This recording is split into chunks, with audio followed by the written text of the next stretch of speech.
Salam à tous les DZ et à tous les amoureux de football, j'espère que vous allez bien, bienvenue sur ma chaîne. Avant toute chose, n'hésitez pas à faire un petit like et à vous abonner si c'est pas encore fait. Et aussi, venez me rejoindre sur Instagram, TikTok et Twitter. Dans cette vidéo aujourd'hui, on va faire un petit débrief des matchs entre le Sénégal et le Cap-Vert, et le Maroc et le Malawi. On va commencer tout de suite avec le Sénégal, qui a fait le service minimum face au Cap-Vert. J'aime beaucoup cette équipe du Sénégal, mais sincèrement, je sais pas ce qu'on va en dire nos frères sénégalais, mais alors vraiment, c'est le service minimum dans le jeu. Le jeu, il est pas flamboyant du tout. Je crois qu'Aliou Cissé, c'est votre Didier Deschamps en fait. On dirait une équipe européenne dans la façon de jouer. C'est très solide défensivement, très discipliné tactiquement, mais alors ça se procure pas grand chose devant. Le Sénégal mise quasiment toutes ses actions offensives sur Sadio Mané, qui est l'homme à tout faire de cette équipe. La première mi-temps était vraiment ennuyeuse, il n'y avait pas grand chose à se mettre sur la dent, à part deux faits de jeu, à savoir cette frappe de Sadio Mané dans les 30 premières secondes qui heurte le poteau, et le rouge du Cap-Verdien Andrade à la 21e minute, qui met un attentat sur Pape Gueye. À part ça, il se passera pas grand chose jusqu'à la fin de cette première mi-temps. Deuxième mi-temps, le Sénégal rentre très bien dans son match, ballon en profondeur à la 53e minute vers Sadio Mané, et là, le gardien il sort, un attentat sur Sadio Mané. Mais c'est quoi ce contact? D'accord, on voit bien que le gardien il cherche pas à faire faute, mais il est en retard, même d'un cheveu, mais en retard suffisamment pour fracasser le joueur. Ça donne un choc tête contre tête, et franchement, comment ils sont retombés, le gardien et le joueur, j'ai vraiment eu peur particulièrement pour Sadio Mané, qui est très mal retombé. Après consultation de la VAR, finalement l'arbitre il finit par donner carton rouge au gardien. C'est vrai que sur le coup, on peut penser que c'est sévère, mais sincèrement, vu le choc, et surtout Sadio Mané il est en avance sur le coup, ça mérite carton rouge. Le Cap-Vert du coup, déjà en difficulté, terminera la rencontre à 9 jusqu'à la fin du match. Et enfin, à la 63e minute, délivrance pour le Sénégal qui vient marquer un but par l'inévitable Sadio Mané, après un corner, frappe magnifique enroulée sous la barre. Le Sénégal, malgré sa domination dans le jeu, on sent pas vraiment d'emprise sur l'adversaire. Finalement, le Sénégal va venir tuer le match dans les arrêts de jeu avec ce but de Dieng, le Marseillais, qui a fait une superbe entrée en jeu. Bon, qu'est-ce qu'on peut retenir de ce match? Le Sénégal, il a fait un match très solide, tactiquement très fort. Y a rien à dire. Par contre, les Lions de la Teranga sont vraiment poussifs dans le jeu. Je pense qu'il faudra faire beaucoup mieux pour espérer aller au bout. Disons qu'ils avancent doucement mais sûrement. Je trouve quand même que cette équipe du Sénégal et l'équipe du coach Aliou Cissé progressent très peu au fil des années. Franchement, entre 2019 et aujourd'hui, je vois pas une énorme progression dans le jeu. On donne quasiment systématiquement le ballon à Sadio Mané et on espère un exploit individuel à chaque fois. Malgré tout, ça reste un favori évident à la victoire finale. Pour le moment, je dirais que c'est une équipe qui peut battre tout le monde, mais c'est une équipe qui peut être battue aussi par beaucoup d'équipes. Le Sénégal passe donc en quart de finale et va affronter le vainqueur entre le Mali et la Guinée équatoriale. Si c'est le Mali, ça donnerait un match énorme entre le Sénégal et le Mali. Et je vous le dis tout de suite, moi mon cœur il est partagé entre ces deux équipes, donc je serai pour les deux équipes. Passons enfin au match entre le Maroc et le Malawi. Je pensais au départ que le Maroc jouait en 4-4 de losange avec Bouffal en 10, avec les deux attaquants devant. Mais finalement, quand on regardait l'animation sur le terrain, on voyait plutôt Bouffal à gauche, et El Kaabi qui était plutôt disposé à droite mais qui restait essentiellement dans l'axe. J'ai pas trop compris ce dispositif pour ma part, parce que je pense que El Kaabi c'est pas du tout un joueur de côté, c'est un joueur qui doit être dans l'axe. Donc franchement, j'avais un petit peu du mal avec cette animation. Je pense qu'il était préférable, si tu veux jouer en 4-3-3 avec Bouffal à gauche, de trouver un ailier percutant côté droit.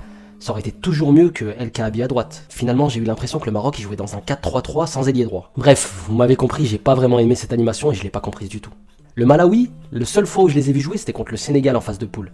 Et je vous le dis tout de suite, c'est une équipe qui ne sait rien faire avec le ballon. Leur stratégie, c'est mettre le bus derrière, balancer devant et espérer un exploit de son attaquant. Parce que le seul joueur de classe qu'ils ont dans cette équipe, c'est Mango, qui marque quasiment tous les buts de son équipe. Sinon, dans le jeu, c'est dégueulasse. Et ça a pas loupé, le Maroc il se fait surprendre dès le début de match à la 7e minute sur une frappe stratosphérique de ce Mango, qui met une frappe de malade de 35 mètres, pleine lucarne.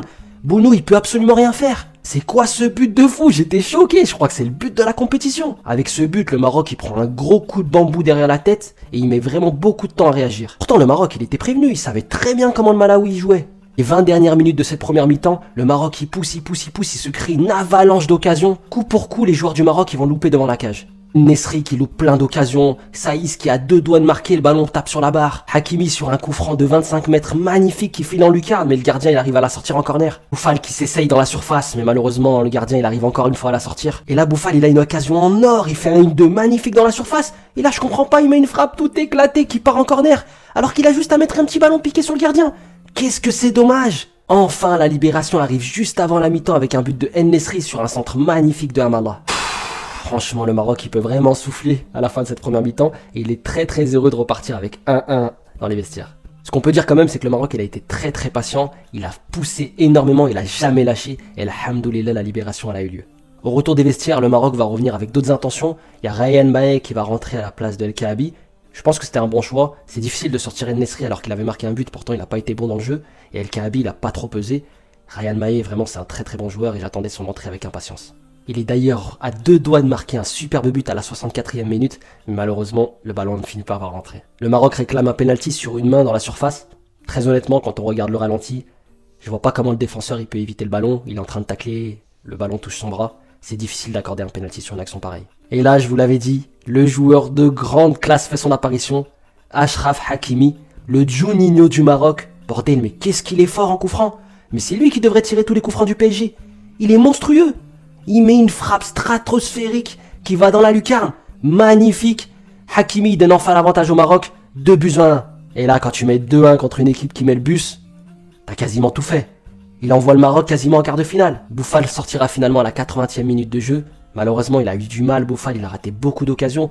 C'est un gros avertissement pour les quarts de finale. T'as pas intérêt de louper des occasions pareilles. Après, ce qu'on peut rajouter aussi sur cette équipe du Maroc, c'est que je trouve que quand tu mènes 2-1 et que t'es à 10 minutes, 15 minutes de la fin, il faut que tu pousses jusqu'au bout pour mettre un troisième but et enfin clôturer le match. Là, tu donnes l'occasion à l'adversaire d'y croire encore et l'adversaire, il a poussé jusqu'à la fin du match et on sait jamais. Sur un malentendu, ça peut passer. En tout cas, alhamdoulilah, le Maroc s'en sort.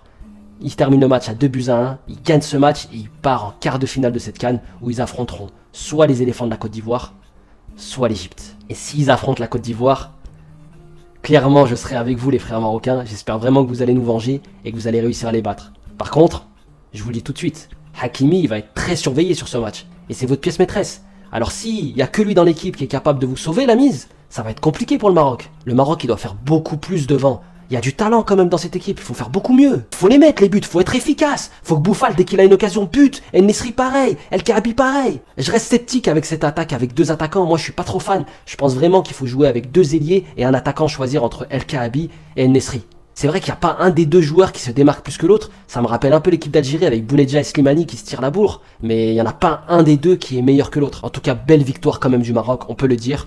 2-1, c'est un très beau match. Ils ont poussé tout le match, ils ont ultra dominé le match. Et ils ont surtout effacé la déconvenue qu'il y avait eu en 2019 face au Bénin. Et ça, c'est tout à leur honneur. Donc très très content de voir le Maroc se qualifier pour les quarts de finale.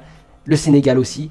Ça va être vraiment des quarts de finale de folie. Achraf Hakimi, quel joueur, bordel. Il est incroyable, vraiment, quand tu as un joueur comme ça qui peut te sauver la mise sur des coups francs dans le jeu.